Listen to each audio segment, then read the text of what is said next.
hehe.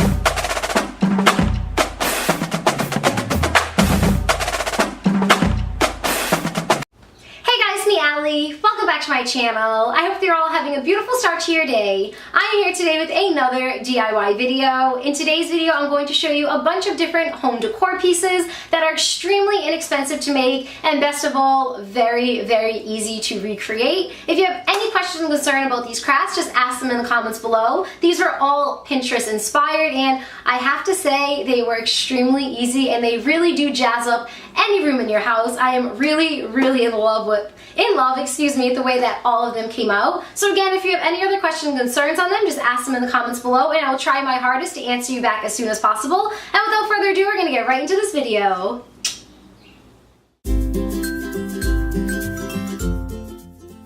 So to make this nebula in a jar, you're going to need some cups filled with water and you're also going to need some acrylic paint. I found that the pastel acrylic paint worked and looked the best for this tutorial. So basically all you want to do is pour your paint into the cups and then you want to mix it around with a stir until you get the consistency and the color that you like.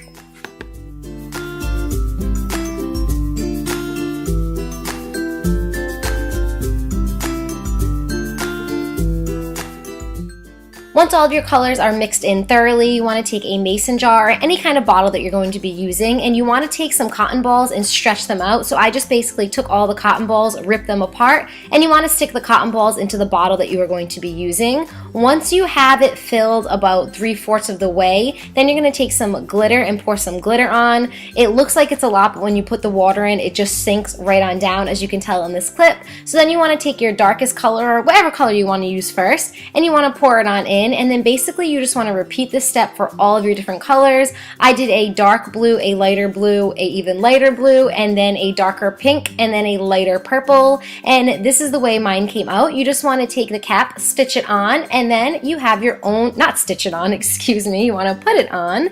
And this is what your little nebula in a jar looks like. I think it came out so beautiful. It is a nice little accent piece for any room. The colors just mesh really well together. I love the way that the glitter just kind of stands out and it just makes it really, really bright. And again, this is perfect for any room. This cost me, I want to say, $3 to make. It's very, very cheap and it's really, really beautiful.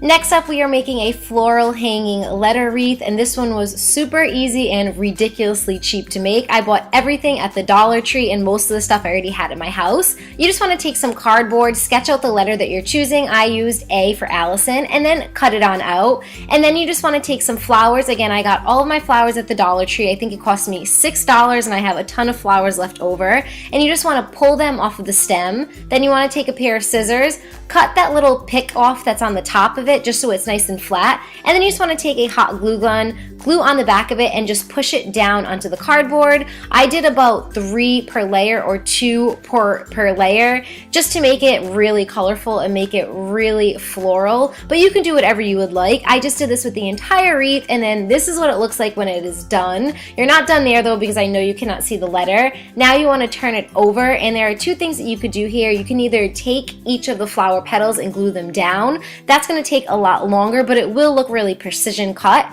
Or you can just take a scissors like I'm going to be doing and you're just going to cut around all of the edge and the perimeter of your letter, and that will show you the actual holes or the spacing in between each of your letters.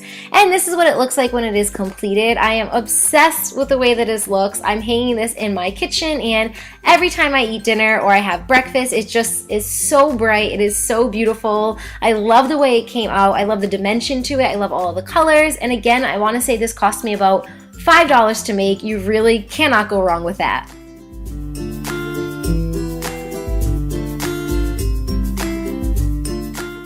To make this ombre painted canvas, you're going to need a canvas in whatever size you would like. I'm choosing the 20 by 20 canvas. It was $15 at Michael's, but I bought it during the buy one get one free, so I really got it for $7.50. You're also going to need some paint and a sponge brush. In separate bowls, you're going to pour all your paint out, and to make the ombre effect, you're going to start off by pouring your paint in whichever color you're using into the first bowl and leave it just how it is, and in the additional bowls, you're just going to be adding white to it. The more white you add, the lighter the color will be. So add a little bit of white to to the next one, more white to the next one, and even more white to the last one, and that is going to give that ombre effect. Then on your canvas, you're basically just going to be making lines. This is what's going to give it that very simple design. I really like how this one came out because, again, it is just very simple, it's very beautiful, and it's very modern. You're going to take your darkest color, and then you're gonna make a line using your sponge brush, and you can choose the thickness that you'd like for this. I'm doing about 2 inches thick per line. Now to make that ombre effect, I'm just going to use my darker color. My next line is going to be my next darkest color, then the next line is going to be the next lightest color, and finally the lightest color, and then I'm just repeating this process until I get to the bottom of my canvas.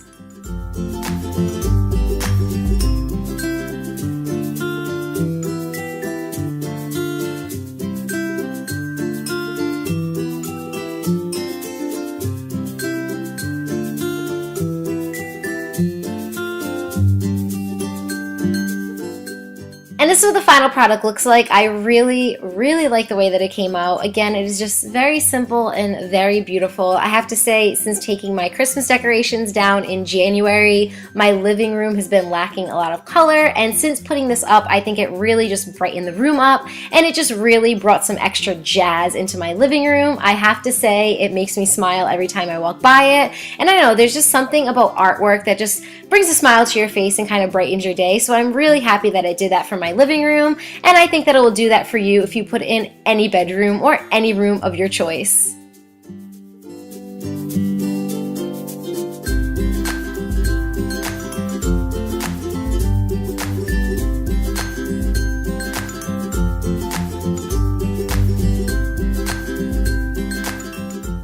To make this hexagon popsicle shelf, all you're going to need are some popsicle sticks, a hot glue gun, and some spray paint. I got my popsicle sticks at the dollar store, and I already had spray paint and hot glue at my house, so essentially this entire DIY cost me just about $1 to make. What you're going to want to do is take your popsicle sticks and stagger them until you have the shape of a hexagon, and then you just want to hot glue the popsicle sticks together. Once you are satisfied with the shape of the hexagon, then you want to just keep staggering your popsicle sticks and hot gluing them together until you get the thickness that you'd like. I want to say I did about 15 layers, 10 to 15 layers, until I got the shelf that I was satisfied with. So just keep adding them on until you are really happy with the way that it looks. This is the way that mine came out pre-spray paint, but again, you can add as many as you'd like. This is what I liked.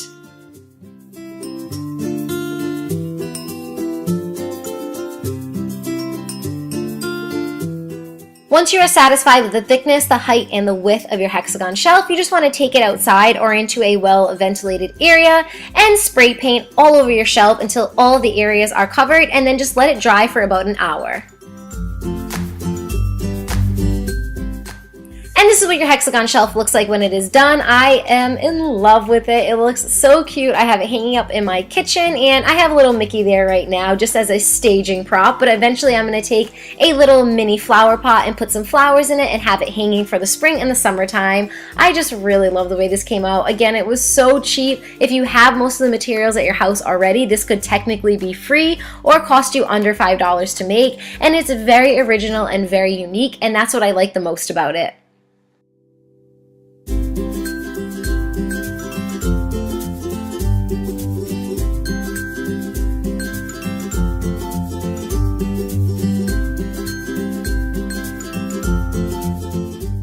Now on to another DIY that could probably cost you under $3 to make. All you really need to purchase for this DIY is some paint and a flower pot, both that you can get at the Dollar Tree. What you want to do is find some rocks that are more oval shaped, some that look like cacti, and you just want to paint them different shades of green, and then you want to take a dotting tool or a stick or a paintbrush, and you just want to paint on different type of cacti designs. What I did was just some dots on one, and then I took a lighter green, painted on some stripes, and then I did some X's on them. You can just Google cactus or cacti and try to see different kinds of designs, and I just basically tried to emulate them onto the rocks that I had in front of me.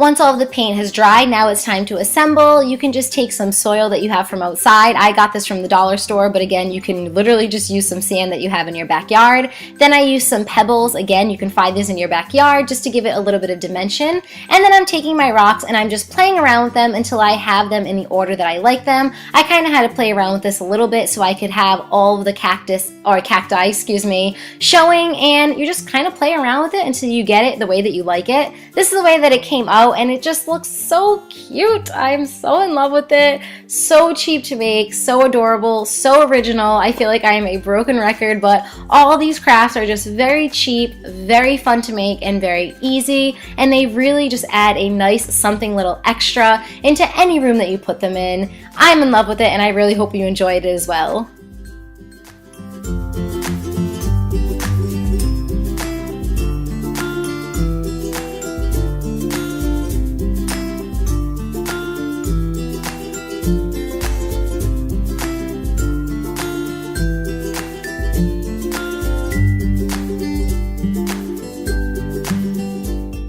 And for the final DIY of this video, and for probably my favorite DIY in this video, we are going to be making food coloring stained glass. What you're going to need is some glue and some glitter glue. You're also going to need some food coloring and of course a frame. You just want to separate the glass out of the frame and put the other part to the side. Then you want to take some glue and some glitter glue and just squeeze it all over the frame. It really does not matter the design of this, we're just going to be scraping it later. Then you want to take some food coloring, no more than 2 drops. If you do any more than that, it just gets very soupy looking. And you just want to squeeze it onto the glue, and then you're taking a kebab stick or a toothpick or anything that has a point to it. You can use a pen for if that works for you, and you just want to kind of like scribble it around. You're literally just scribbling and making different designs here. It mixes with the glitter and it makes a really nice galaxy effect. But again, you're just taking 1 drop or 2 drops of your food coloring, and then you're taking a pointy object and you're just scraping it along until you mix that food coloring into the glue and into the glitter glue.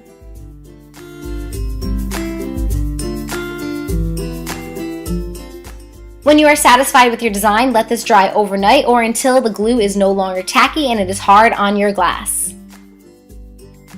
The final step is to reassemble your frame. I got this frame at Walmart. I want to say it was like $3. It is a 8x10, and I just took my X-Acto knife and I cut the inside out, and I also cut out one of the hangers, so I only had one left on it.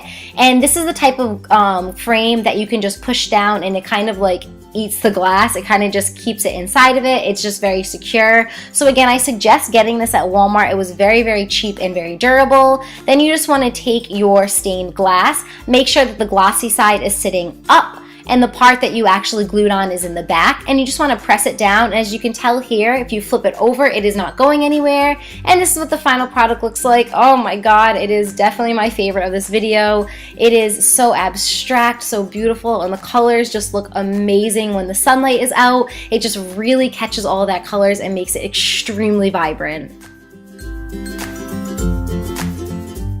And that is it for this video. Thank you guys so much for watching. Please let me know in the comments what you thought below. I really hope you enjoyed all of these DIYs, and I really hope you get a chance to recreate them yourself. If you do, please